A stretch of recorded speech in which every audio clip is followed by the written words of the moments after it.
Today we're going to be doing the last little bit of Life of Pi for part 1 of Life of Pi.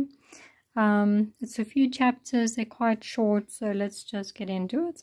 Okay, chapter 32, Pi talks about the living arrangements between animals. He also talks about a mouse or a rat that lived with vipers for a very, very long time. And all the other mice that were put into the enclosure were eaten except for this little one. And eventually one of the baby vipers bit it, and eventually an adult ate it, and that spell of them living together was broken. And then he mentions the goats and the rhinos living together again. And so there's not much going on in this chapter, but he's just talking about living arrangements. And I think what you must remember from this chapter is living arrangements.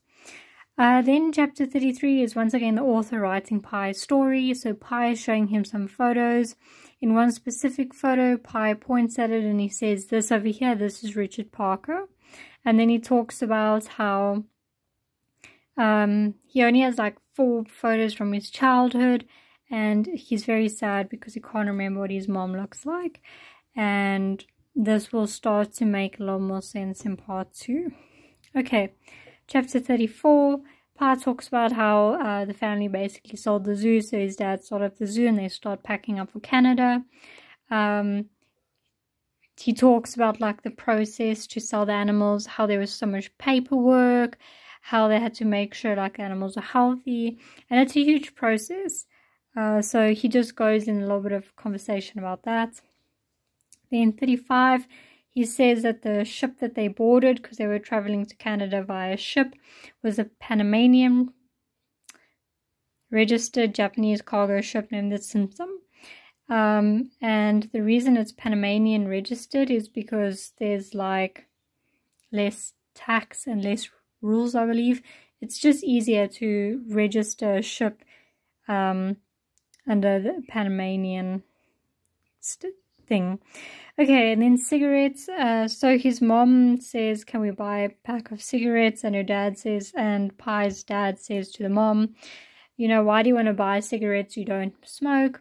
And Pi sort of imagines that the reason why she wants to buy cigarettes is not because she wants to smoke them, but because if they go to Canada, well, they have the specific cigarettes that they have in India.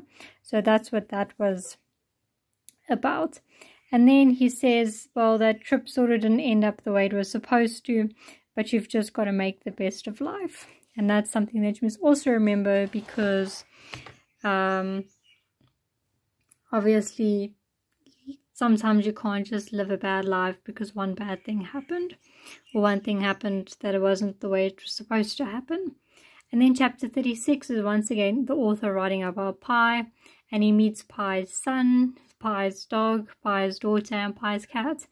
And this comes as a surprise to him, because he didn't even know Pi had a wife, and then he met the wife, and then the children and the animals just come crawling out of the woodworks. So he's a bit surprised by that.